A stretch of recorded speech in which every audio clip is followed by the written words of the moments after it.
My name is Naomi Greer. I'm 36 years old, a former Air Force major, and the original systems architect of the Helix propulsion array. But none of that mattered when my father pointed his finger at my chest in front of an entire engineering command at Fort Argent and asked the question that ripped the ground from beneath my feet. Who let that in here? He didn't use my name. Not my rank. Just that, as if I were something he'd found crawling in from the desert. The air in the war room snapped still. I could feel the heat of every stare landing on my uniform like iron filings, pulled to a magnetic wound. No one moved. No one defended me. They just watched. That was the moment I realized silence isn't neutral. It's a verdict. He knew exactly what he was doing. My father, General Arthur Greer, wasn't just a commanding officer. He was the architect of control. And this was theater. His theater. My humiliation was the curtain rise. His voice boomed across the room like a dropped gavel shaking metal and bone alike. And then came the laugh. Deep, performed, sharp enough to cut. It echoed off the steel walls like a death knell for the version of me that had once believed the system would protect those who served it honestly. I stood there, spine-rigid, eyes forward. My training kicked in, but the tremor beneath my ribs betrayed me. I'd faced enemy fire before, but nothing prepared me for being publicly dismantled by the man who gave me my name. Then the war room doors hissed open. A woman walked in, small, sharp-featured, dressed in a tailored navy suit that somehow made everyone else look like children playing dress-up. She didn't look at me. She didn't need to. She went straight to my father. I authorized her presence, she said quietly. Her voice was soft, but it sliced through the silence like cold steel. Dr. Rosalind Carter, Department of Defense liaison, and apparently my unexpected ally. My father blinked, just once. But the edges of his authority began to crumble right there. And for the first time in 3 years, I took a breath that didn't taste like ash. The war room hadn't changed since the last time I'd stood there. Same glass consoles, same blinking diagnostics, same sterile gray steel. But the people inside it had. Or maybe I had. Either way, I wasn't welcome. After Dr. Carter's quiet declaration cut through the tension like a scalpel, no one spoke. My father didn't offer a correction. He didn't acknowledge her. He simply turned back to the holographic engine schematic behind him and let the moment dissolve. That was his move, never confront, just move the spotlight and hope the audience followed. I stepped further into the room. The sound of my boots echoed sharp against the concrete floor. It reminded me of walking across ice, wondering if it would hold. Faces turned away as I passed, some with discomfort, others with thinly veiled contempt. I didn't blame them, not entirely. After all, they'd only heard one version of the story. The one where I was the reckless designer whose miscalculations had nearly cost lives. That version had been carefully planted, watered, and pruned by my father. It bloomed in whispers. I took my assigned seat at the edge of the operations table, a metal stool with no back and no welcome. A technician I didn't recognize slid a tablet toward me with the current system logs. He didn't make eye contact. I didn't force it. Across the room, Ethan Malley, my father's new protege, gave me a thin smile and leaned in to whisper something to the officer beside him. The officer chuckled. It took everything in me not to react. Instead, I scrolled through the logs. I needed to orient myself to see what they'd done to my original system in the 3 years since I'd last seen it. The diagnostics were messy, the sensor feedback loop had been distorted, and the cascading alerts I'd designed were gone. Someone had replaced my 6-tiered escalation protocol with a 2-stage emergency override. I blinked slowly. 2 stages. That wasn't a simplification, it was sabotage disguised as efficiency. I looked up. My father was speaking again, narrating the day's briefing as if nothing had happened. As if I wasn't there. As if I hadn't once been the lead on this project. He didn't glance my way, not once. But I could hear it in his tone, that slight uptick of satisfaction when he referenced the updated system, the way he emphasized our improvements, without ever saying who had implemented them. I kept my expression neutral, but my pulse pounded at my temples. He was erasing me in real time. Dr. Carter remained at the back of the room, arms crossed, expression unreadable. I wondered if she could see the theater unfolding again. If she knew how long he'd been doing this, shaping truth like clay, until no one remembered the original mold. When the meeting ended, no one lingered. Chairs scraped, screens shut off. People dispersed like smoke. I stayed seated. Only when the room was nearly empty did I finally rise. Dr. Carter caught my eye and gave the smallest of nods. Not encouragement, not pity, just acknowledgement. It was enough. Outside, the New Mexico sun hit me like a slap, blinding and hot. I stood at the edge of the tarmac and inhaled the dry air. I could still hear his voice in my head, could still feel the way the laugh had echoed through my chest. Who let that in here? My father hadn't just humiliated me in front of strangers. He'd reaffirmed his oldest lesson, that control was everything, and that my existence had always been conditional on compliance.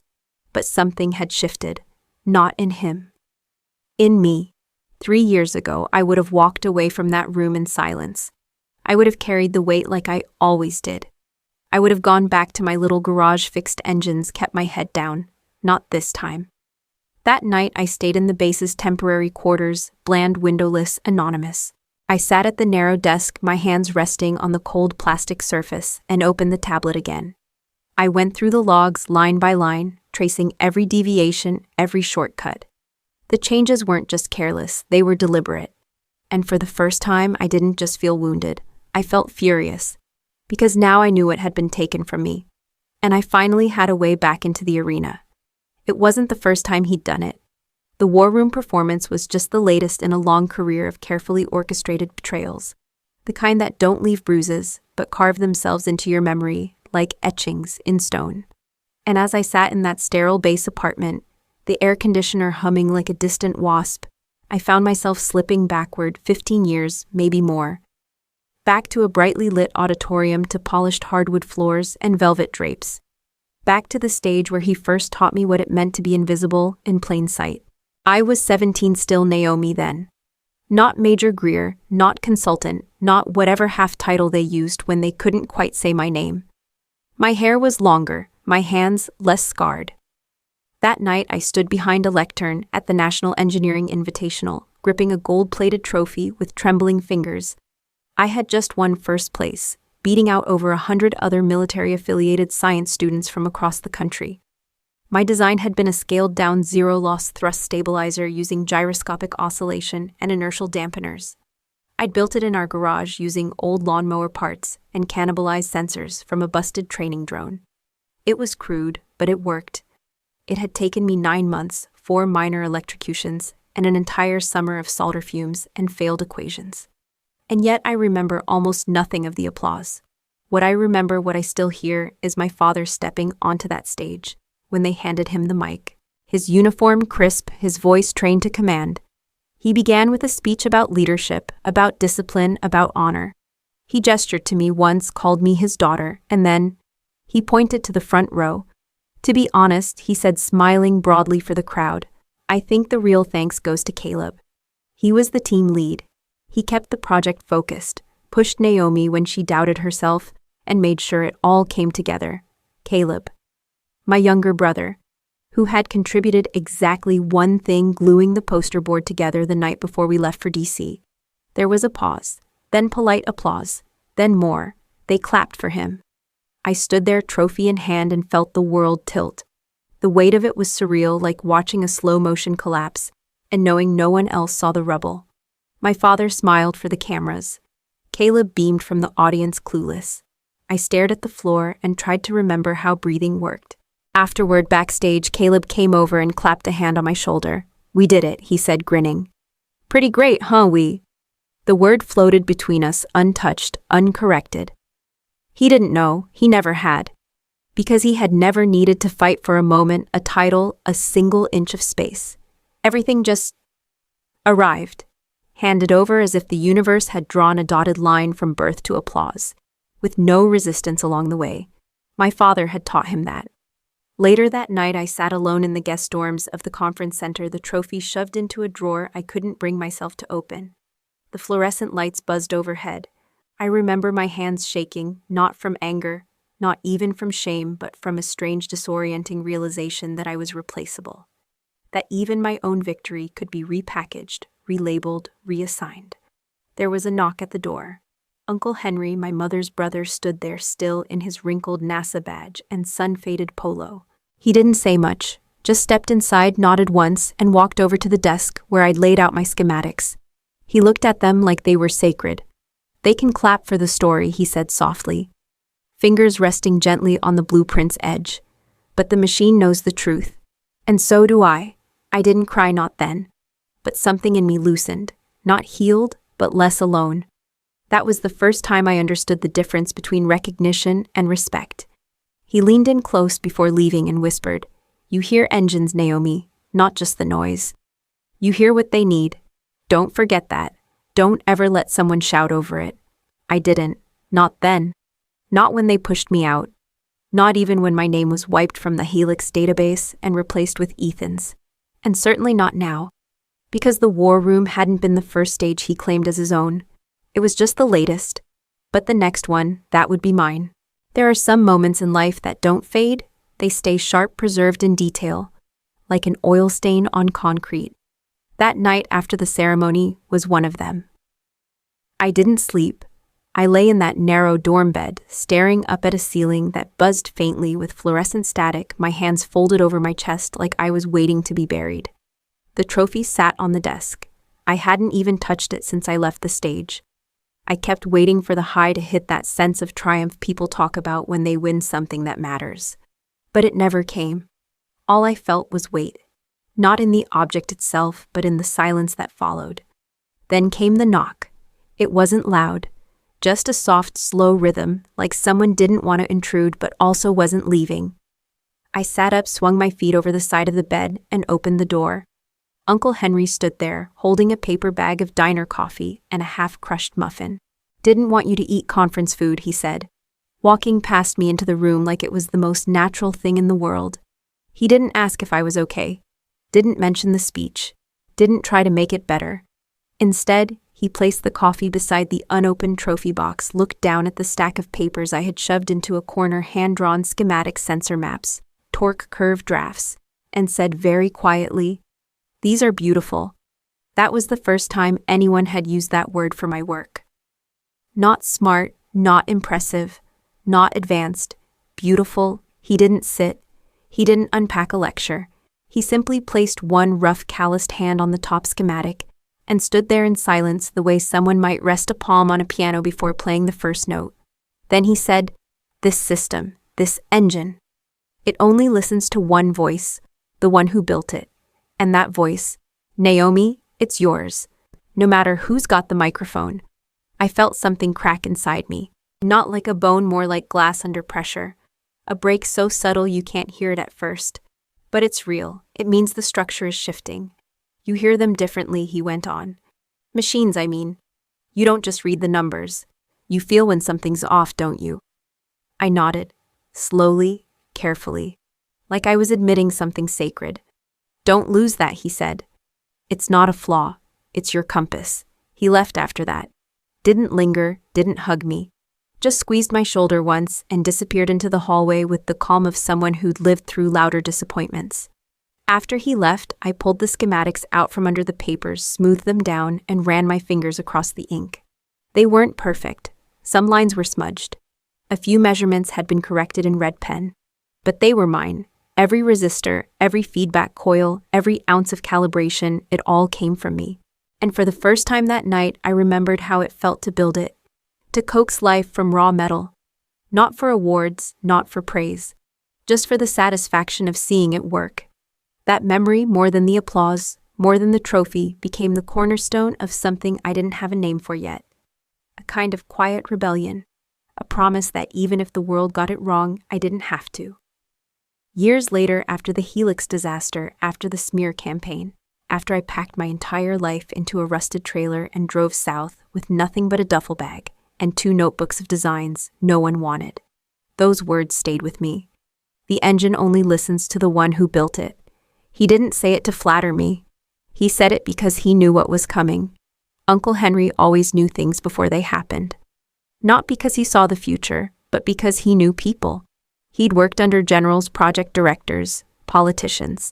He understood how fragile truth could be when the wrong people told the story first. He died 2 years after that night. Heart failure, quiet, sudden, cruel. He never saw me wear the uniform. Never got to visit Fort Argent. Never knew how bad it got. But he gave me something more permanent than pride. He gave me voice. That voice went quiet for a while. I buried it under duty rank expectations.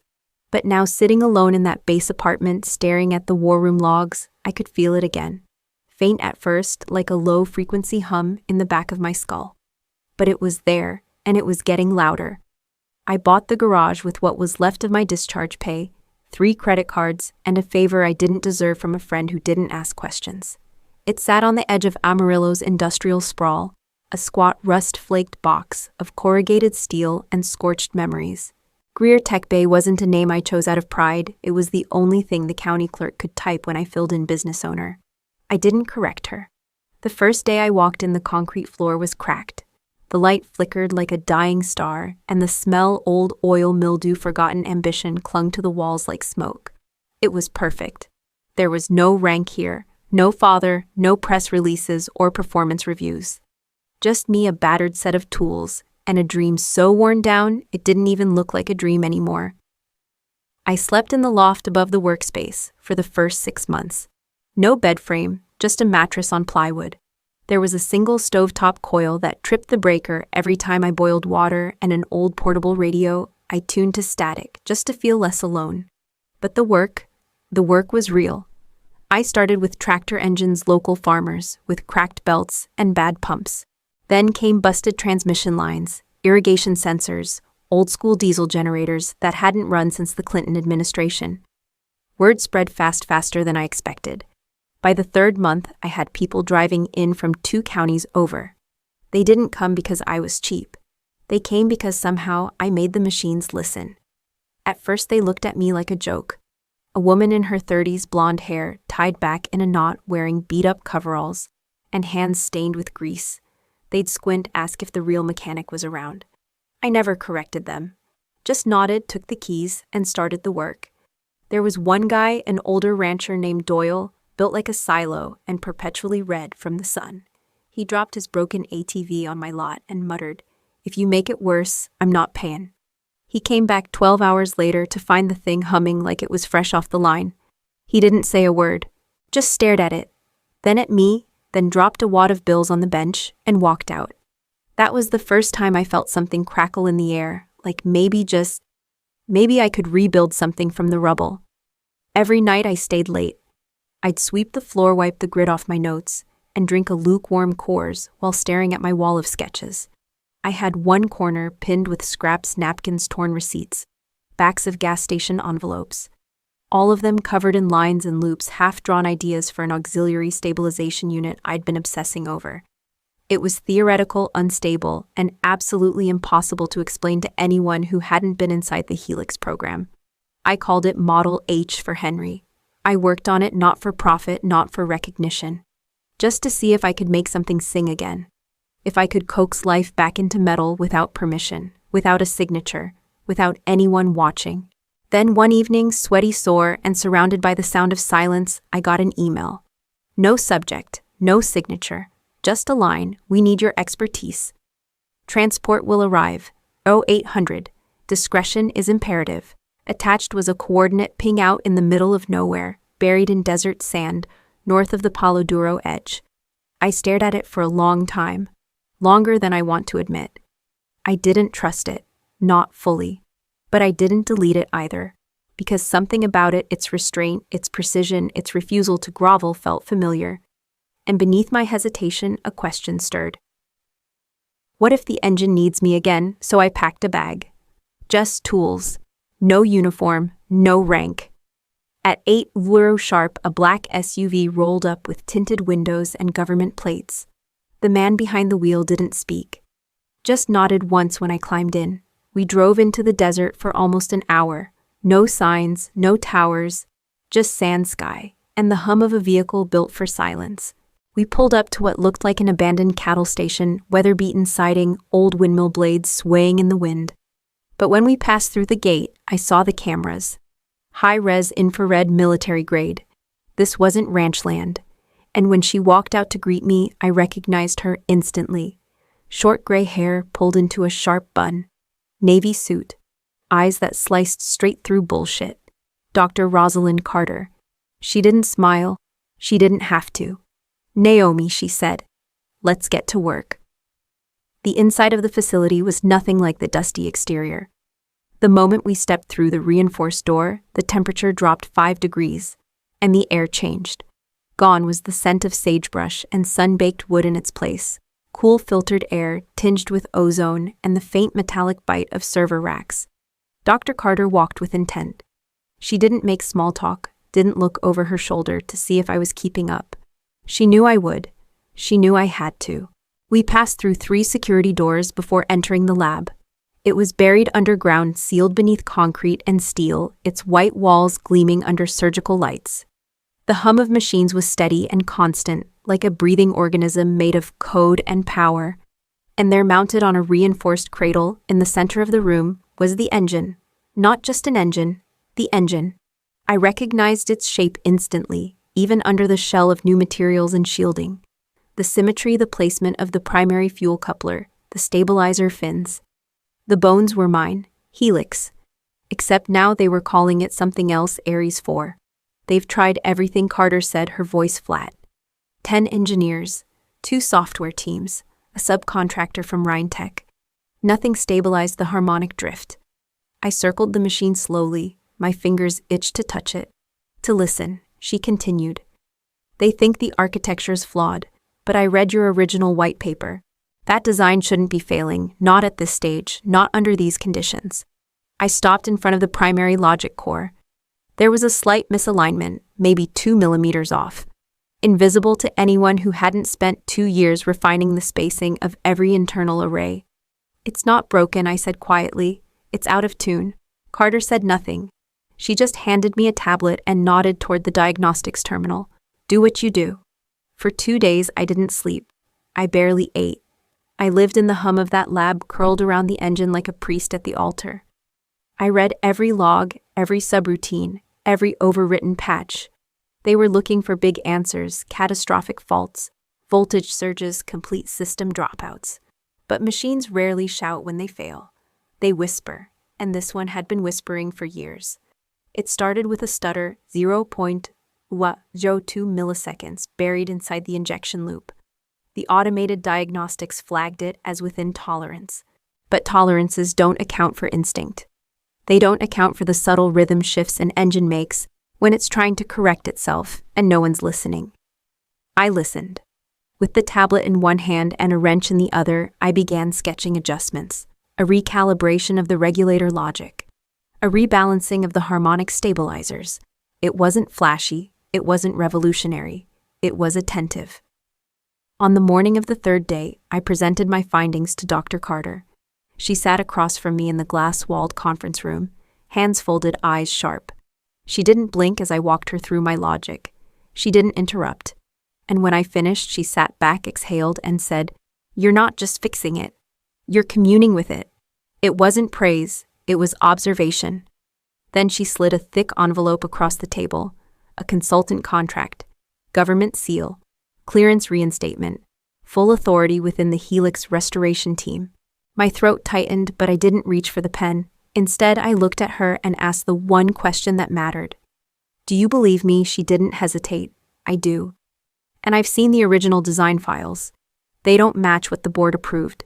Your version, your system was overwritten, quietly, deliberately." I felt the floor tilt. My mouth went dry. "You knew?" She nodded. "Not the how, not the who. But I knew something was wrong when the warning protocols failed. I've spent 3 years waiting for someone to prove it." I looked down at the contract again. It felt heavier than it should. Not just paper and ink. Permission. "I'm not here because I want to go back," I said, voice low. "I'm here because it never should have been taken from me."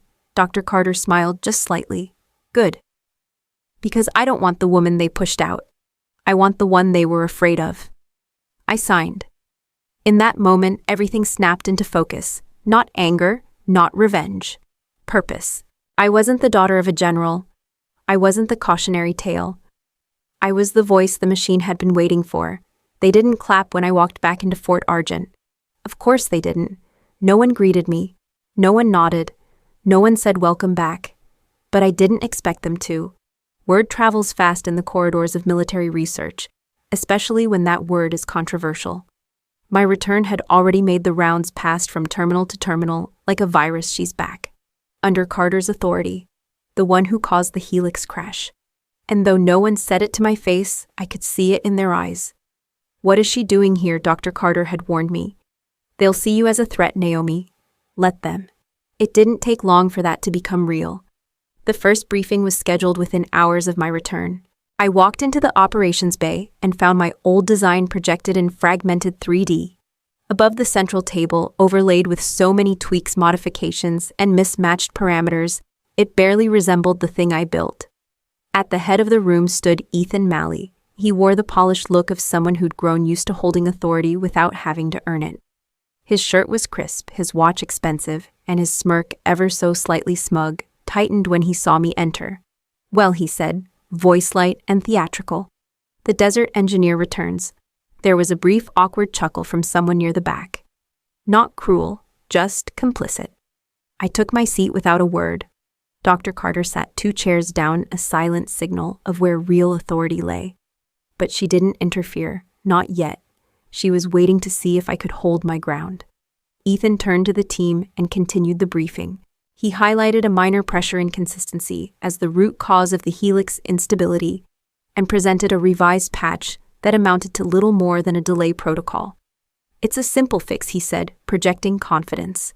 We don't need exotic solutions. We need reliability. I raised a hand. The room froze for a heartbeat. Yes, he asked, tone dipping just enough to let the condescension through. You're masking the signal variance instead of correcting it, I said evenly. That buys time, not stability. He shrugged. Your theory is interesting, Naomi, but we've reviewed the data. The simulations don't support that conclusion. The simulations are flawed, I said. That drew a reaction. Engineers shifted in their seats. Eyes darted to one another. Ethan laughed, a short practiced chuckle meant for an audience. With respect, Miss Greer, he said, stressing Miss like a scalpel, your methodology might work on broken lawnmowers.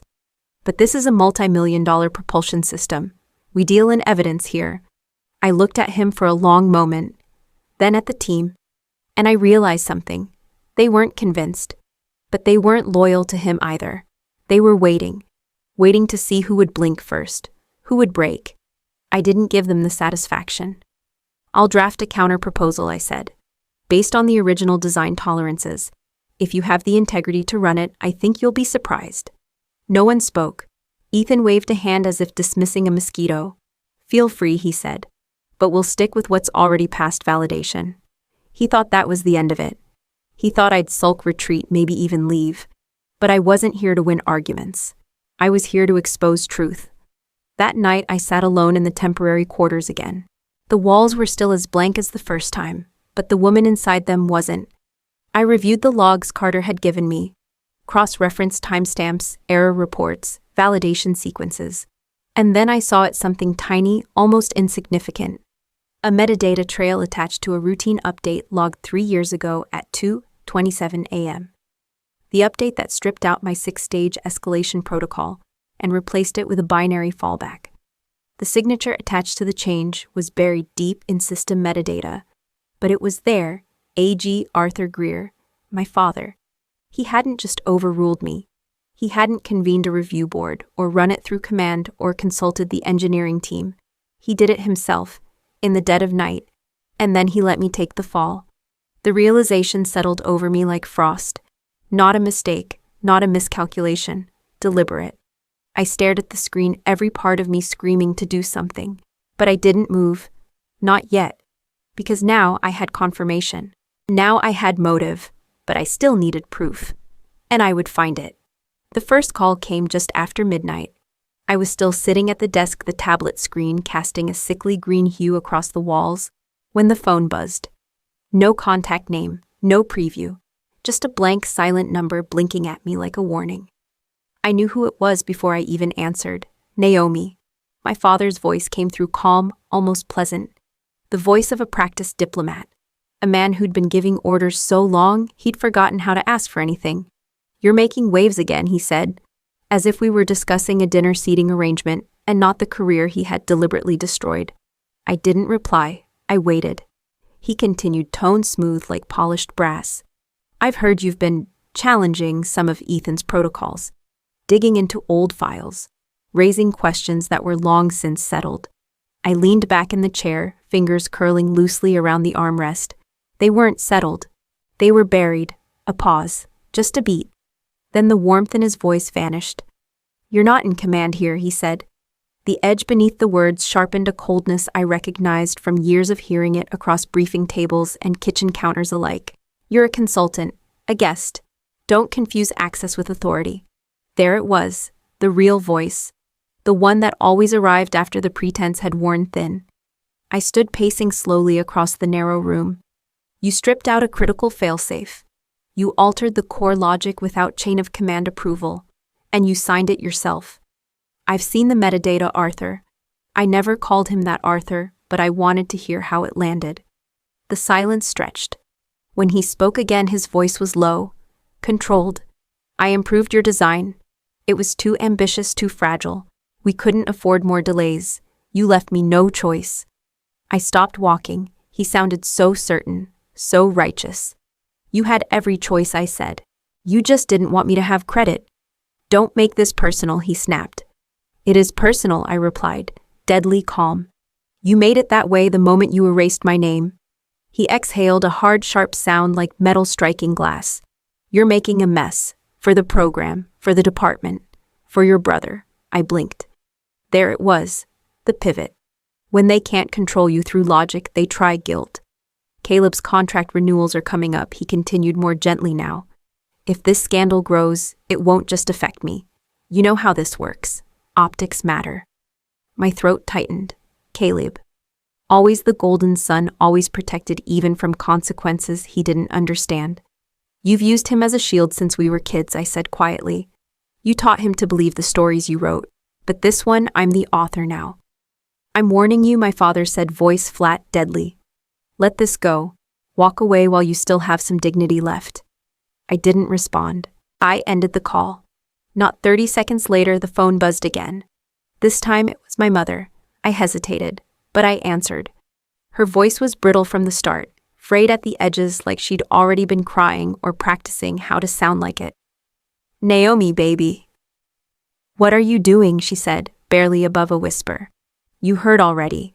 Of course I heard. A pause, then a shaky breath.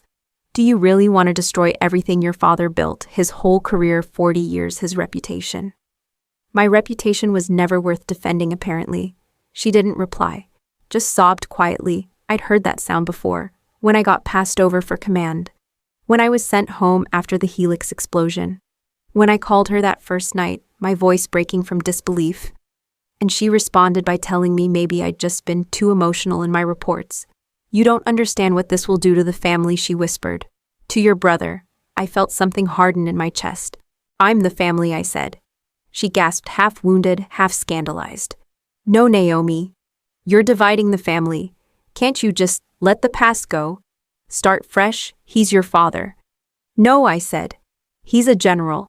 And he signed my execution with his own initials." "Don't talk to me like that." "I'm not," I said coldly. "I'm talking to someone who stood by and let it happen, who kept the peace by staying silent." Her voice cracked.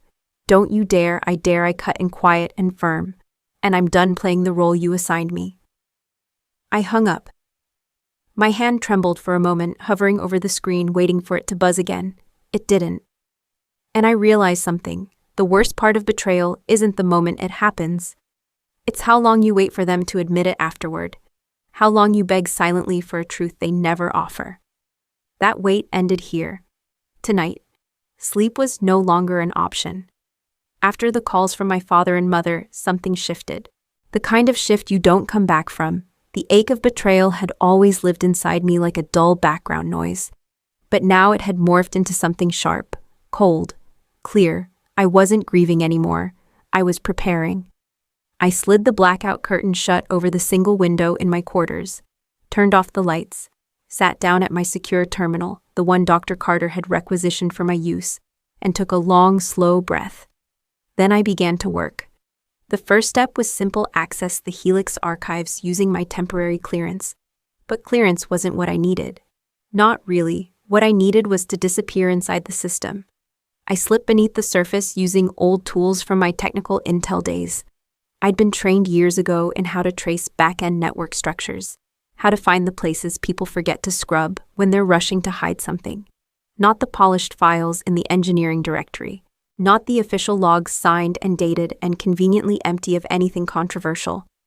No, I was hunting in the shadows, deep storage, legacy backups, the bones of the system. For hours, I moved through forgotten partitions and administrative side channels, the kind that low-level systems admins used for maintenance tasks and never thought twice about. These places had no flashy encryption, no digital fences, just misnamed folders and buried files like paper trails left behind by a man too arrogant to think anyone would question him. And then I found it, tucked inside a subdirectory labeled Calibration Temp Q3. Buried so deep the path looked like someone had intentionally obfuscated. It was a collection of autologs, old ones, predating the final Helix test run by exactly 24 hours.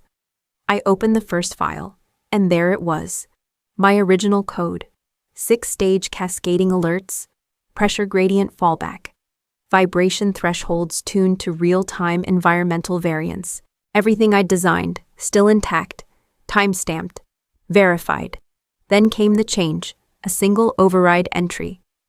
Time 2:27 a.m. Date the night before the failure. User AG. I stared at it, barely breathing. He hadn't delegated it, hadn't assigned it to a junior officer or slipped it through a committee. He did it himself. He had logged in under an admin shell input, a manual override, and replaced my design with a stripped-down binary emergency loop that would fail catastrophically under any mechanical variance outside 1.6%. And he signed it, General Arthur Greer. But that wasn't even the worst part. The file had a digital attachment, a scan of a printed schematic with annotations. I opened it, already bracing for what I feared I'd find. In the margin, written in his unmistakable slanted print, were the words, "Modification per recommendation of E. Malley. Improve initial response rate." AG. My stomach turned. Ethan hadn't made that call. I knew he wouldn't have. Not because I trusted him, but because the modification violated basic principles of reactive pressure regulation. No engineer would have recommended it. It wasn't a note. It was a cover story. He was planting evidence. If things went wrong, the blame would fall on someone who wasn't a Greer, a disposable protege, one he could afford to burn if it came to it. He hadn't just sacrificed me. He'd written my obituary, signed someone else's name to it, and gone to sleep. I sat there for a long time staring at the screen. The hum of the air vent above my head felt louder now, like static crawling beneath my skin. My throat was dry. My hands were cold. I thought of the day after the explosion. How I'd stood in that same war room as the Helix team dissected the disaster like a science fair gone wrong. How no one asked questions when I was told to pack up my gear and leave. How no one blinked when my badge was deactivated before I reached the gate. And now I knew why. He hadn't just sabotaged the engine. He'd sabotaged me, my reputation, my career, my name. And he did it methodically, cleanly, without hesitation. Because it was easier to silence me than to admit he'd made the wrong call. The rage didn't come like fire. It came like ice, cold, heavy, anchored deep in my chest. I closed the files and began encrypting copies. Every log, every schematic, every signature. I labeled the drive Echoes A1, because that's what I was now, not a voice, an echo. But I would make sure it reached every corner of the system he thought he controlled. I was halfway through cataloging the schematic overlays when someone knocked on the door. Not a fist pounding, just a cautious tap, hesitant, almost embarrassed. I glanced at the clock. 2:43 a.m. No one visits at that hour unless they're desperate or guilty. I slid the drive from the terminal and palmed it into the small pouch I wore under my shirt. The screen went black. I stood and opened the door only a few inches. David Chen. He looked like a man who'd walked into the wrong room on purpose and was praying he could change his mind. He wore a standard tech analyst jacket over wrinkled khakis, and his eyes darted down the hallway before they settled on me. "Major Greer," he whispered. I blinked. I hadn't heard that rank in weeks, not since Carter. Not since my name was stamped back into the system under contractor like a scar that someone tried to sand away. I was told I'd been demoted to Miss, I said, leaning against the frame. Chen swallowed hard. I know what happened. 3 years ago. I mean, not all of it, but I was the junior analyst on Malley's team. I ran the diagnostic batch that first flagged the inconsistencies. He was shaking, just slightly, like a man trying to stop a confession from exploding out of his mouth. You saw the logs, he nodded. The original ones, before the system got scrubbed. They didn't just disappear. I archived a copy. I didn't know why. He stopped, looked at the floor.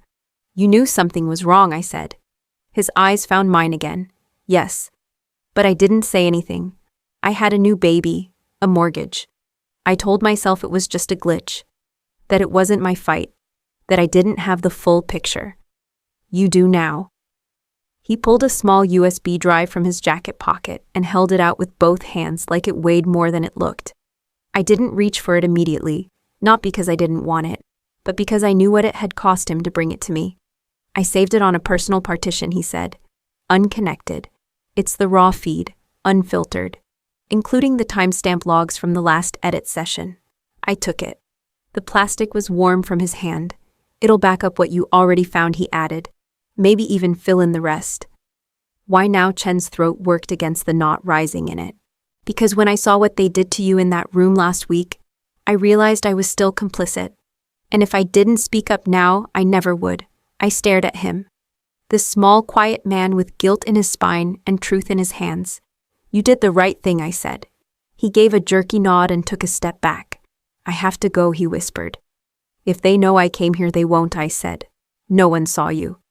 He disappeared down the hallway, like a ghost dissolving into shadows. I closed the door, locked it, and slumped back into the chair. 2 drives now, one mine, one his.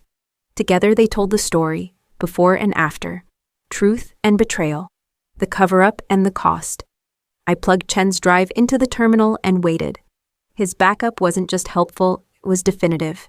Real-time diagnostic logs. Engine response telemetry. The original emergency protocol triggering in the simulation before my father's override wiped it clean. The timestamps lined up perfectly with the data I'd already pulled. His logs included a deleted access trace that showed a second user AG logging in under root level permissions, bypassing protocol reviews. But that wasn't all. There was also a scanned PDF embedded deep in the diagnostic folder. A physical note on DoD letterhead, in my father's handwriting. The same angular, forceful script I'd seen on my birthday cards and my performance evaluations.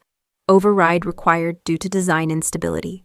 Proceed with simplified protocol. AG. There was no attribution, no cosign, just his name on a lie he authored alone. I closed my eyes. And for the first time in 3 years, I believed myself. That may sound strange, but when you've been gaslit, when you've been buried under doubt from every angle, including your own, you start questioning even the memories. You wonder if maybe they were right. Maybe you were too ambitious. Maybe you were careless, but not now. Now I had proof. And that changed everything. Because data can be denied. People can be discredited. But patterns tell stories. And I was ready to let mine speak. There's a kind of silence that only exists before a battle. It's not peaceful. It's dense. Alive. Like the moment just before a circuit completes, when you can feel the voltage in the air, but it hasn't hit yet. That was the silence in the engineering bay the next morning when I walked in early and alone, a dry erase marker in my hand and a fire in my chest. The board was untouched. A massive white wall stretched across the front of the diagnostics room, still gleaming from yesterday's cleaning crew. I didn't ask permission to use it. I didn't need to. There are moments where waiting for authority is just another way to surrender. I pulled off the cap with a quiet snap and began to draw. Not slowly, not cautiously, like I remembered every line by muscle memory. I started with the core structure of the Helix propulsion system, its engine housing, fluid circulation, the logic controller core. Then I layered in the feedback loop, the thermodynamic stabilizers, the redundancy logic, the cascading alert protocols, my protocols. Every arc, every junction, every algorithm perfectly plotted. It took an hour, I didn't pause once. The room began to stir behind me, people trickling in for the ZU900 sync. A few stopped mid-step when they saw the board. I didn't look back. I didn't need to see their faces to know the questions were forming. Some recognized the schematic immediately, others didn't. But I wasn't finished. In the bottom corner of the board, I added one last line, a date, and a signature. Not initials, not a code. Naomi Greer. When I stepped back, the silence behind me had changed. It wasn't just curious now, it was tense. Ethan Malley was the first to speak. Well, he said from the doorway, arms crossed, voice soaked in amusement. Still playing with your coloring books, I see. I turned. He was smiling like someone who'd already rehearsed the victory speech. Arrogant, comfortable. The kind of man who believed history belonged to whoever held the last microphone. You should stick to tractors, he added with a nod toward the schematic. Those drawings don't hold up in the real world. I didn't respond. I simply stepped to the side of the board and gestured with my hand, inviting him to look. Really look. He didn't. Instead, he turned to the engineers filtering in behind him. Ladies and gentlemen, he said, raising his voice theatrically. What we have here is an art piece, a nostalgic rendering of the system that nearly imploded our last quarter. A few nervous laughs echoed. No one joined him fully, because the board told its own story. One they couldn't laugh away. This wasn't nostalgia. This was evidence. I looked at Ethan, calm and unwavering. That system didn't implode because of its design, I said evenly. It failed because someone stripped out its safety core and replaced it with a binary override designed to suppress rather than respond. And what's your source? He scoffed. Your feelings. No, I said. Engineering logic. And logs. And a second source who backed up the original telemetry. His face faltered just a flicker. I'm presenting this to Dr. Carter at 1200, I added. You're welcome to attend. The room stilled. Ethan opened his mouth, but no words came out. He hadn't expected this. Not here, not like this. And then, like she'd been waiting for the exact moment, the door behind him opened. Dr. Rosalind Carter stepped inside, expression unreadable, tablet in hand. She took one long look at the board. Then she nodded. Clear the bay, she said to the engineers. Greer, you stay. The room emptied slowly. No one spoke. No one dared. As the last pair of boots exited, Dr. Carter turned to me. What am I looking at? I walked her through it. Every loop, every valve, every line of cascading alerts and their logic function. Then I handed her the 2 encrypted drives, mine and Chen's. She didn't sit, didn't interrupt, just listened. When I finished, she tapped the drives against her palm twice, then slid them into her pocket. Run your config in the sim, she said. We'll do it live. This afternoon. And if he objects, she looked toward the closed door, then he'll object. From the back of the room, I nodded. She didn't smile, but for the first time I felt like someone in that building saw me not as a daughter, not as a scapegoat, as an engineer. By 14:30 hours, the room had been transformed. The simulation chamber at Fort Argent wasn't built for drama, but that day it might as well have been a stage. The lights were sharper, the shadows longer. The engineers stood at attention near their stations, eyes carefully neutral, while the journalists, invited by someone clearly hoping for a spectacle, took their places along the perimeter. Notebooks, open cameras, discreet but ready. They'd been told this was a live calibration demonstration.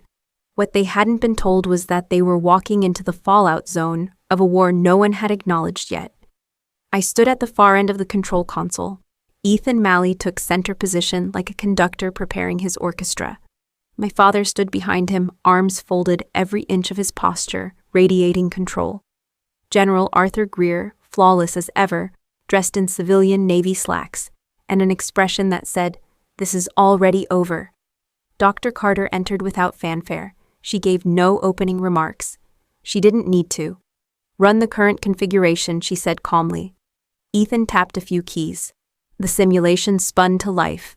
On the massive holoscreen above us, the Helix engine came online in a digital recreation that mimicked real-world feedback with ruthless fidelity. For the first 30 seconds, everything seemed stable. Then came the subtle shifts. The harmonic drift increased. Pressure spiked in the cooling chambers. At the 91-second mark, the system issued a flashing amber warning. By 92 seconds, the screen went red. Critical failure, rotor imbalance. Ethan slammed the emergency stop. The screen froze mid-collapse. He turned to the journalist's face-composed voice crisp. As you can see, we're still resolving issues stemming from the legacy control structure. It's a long-term process. He didn't need to say my name. The implication was already written on the board behind him. She built this mess. Thank you, Mr. Malley, Dr. Carter said coolly. Then she turned to the technician at the console. Load the configuration labeled Greer Original Alpha. Ethan's neck snapped toward her. Excuse me, you heard me, she said. The tech hesitated, looking between them. Do it, I said quietly, stepping forward. I handed him my encrypted drive. He took it without meeting my eyes. Ethan stepped aside, but not before leaning in just close enough to whisper, "You'd better be ready to eat this in front of the whole room." I didn't respond. He thought I'd flinch. I didn't. The second simulation began. At first, it was worse than the first. The system bucked violently under the strain of new logic parameters.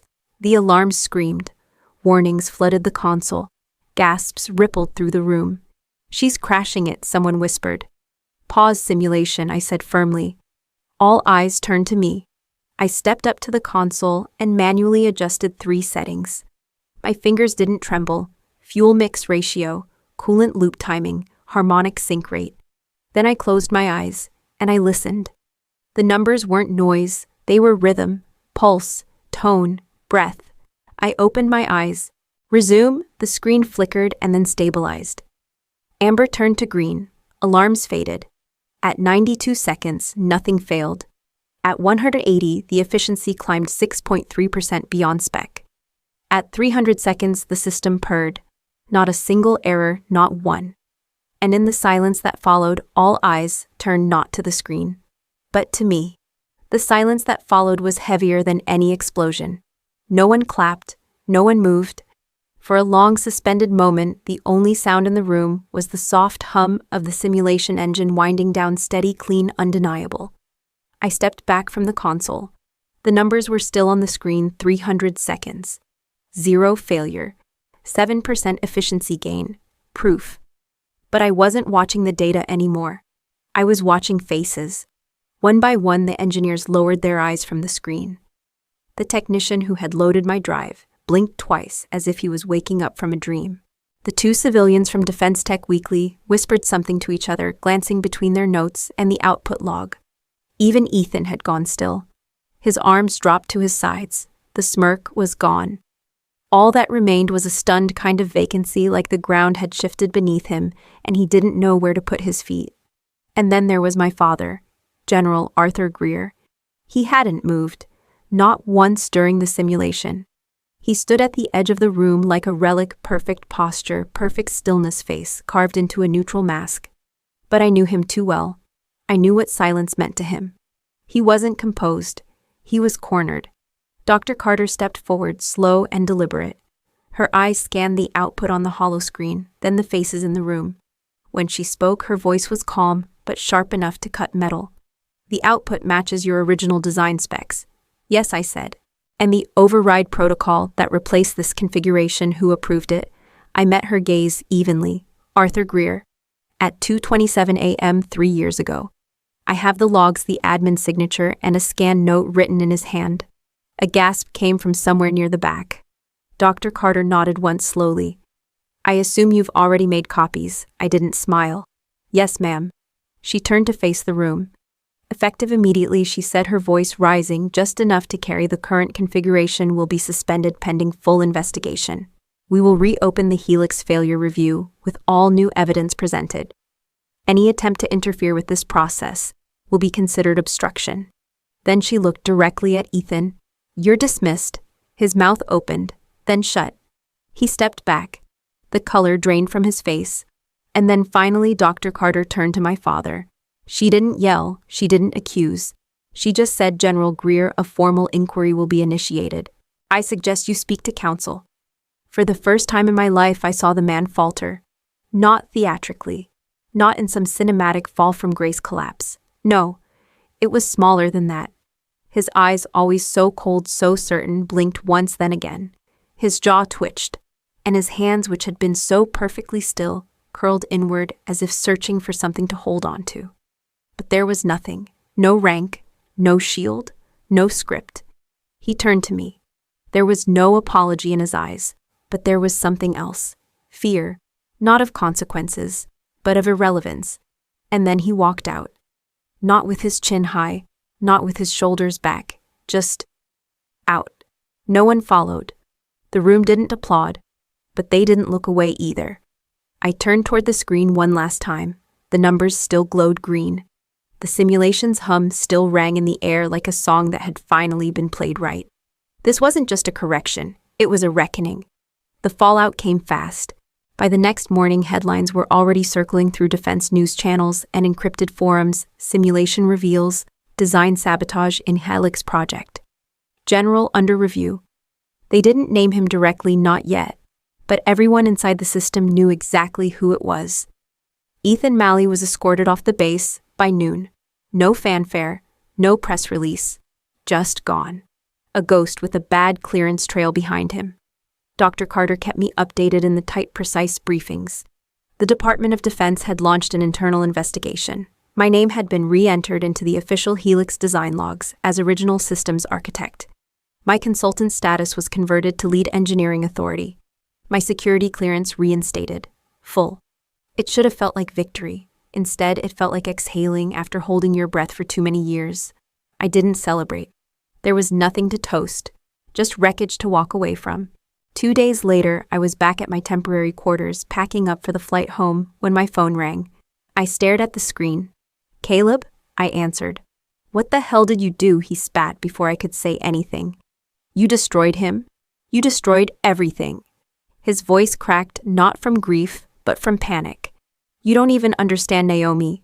Do you know how many people had their careers tied to his legacy, mine included? You think this just hurts him? You blew up an entire network. I didn't destroy anything," I said coldly. "He did that himself. I just turned on the lights." "You don't get it," he snarled. "Dad was the reason people took my calls. Now they won't even return them. You ruined me." I almost laughed. Not because it was funny, but because it was perfect. "I didn't ruin you, Caleb," I said. "I just stopped pretending you earned what you never had to fight for." "God, Naomi, why are you always like this?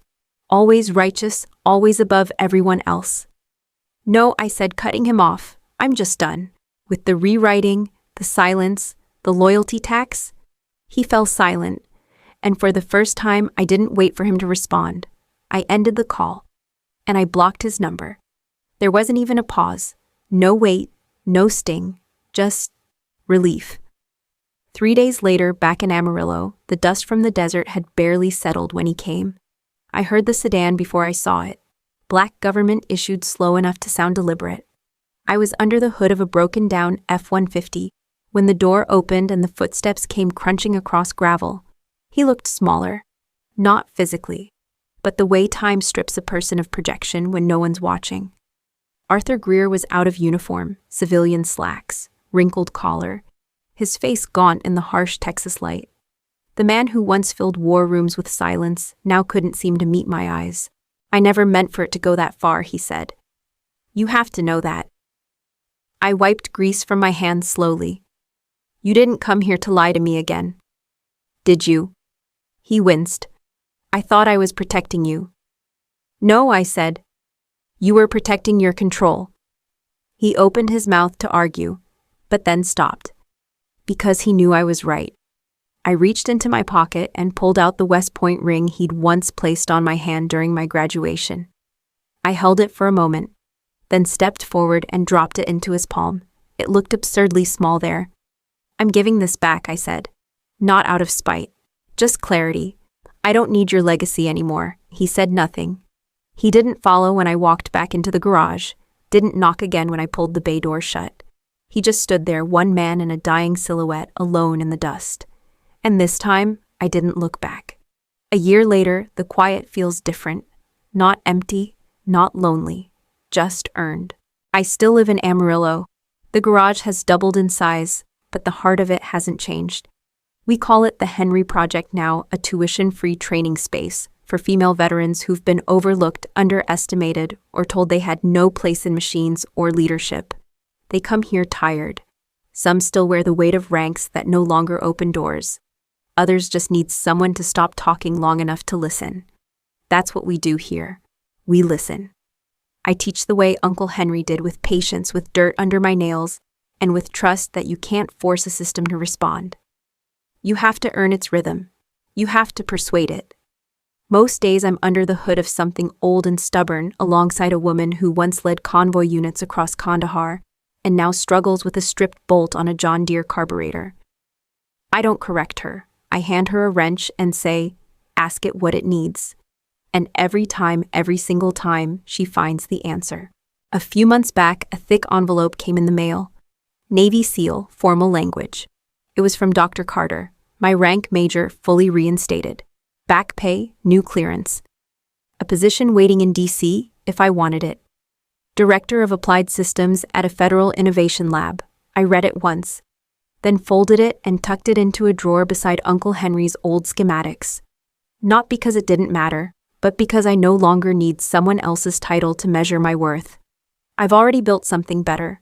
A place where women don't have to fight for credit. A place where truth is passed on tool by tool, hand by hand. My father's legacy was built on silence and control. Mine is built on what comes after the silence, what rises from it. Like the low, steady hum of an engine finally tuned to the right frequency. When the wind kicks up and rattles the bay doors, I no longer brace for collapse. I smile, because that sound, that's not a threat anymore. It's the sound of something working. My legacy, on my terms.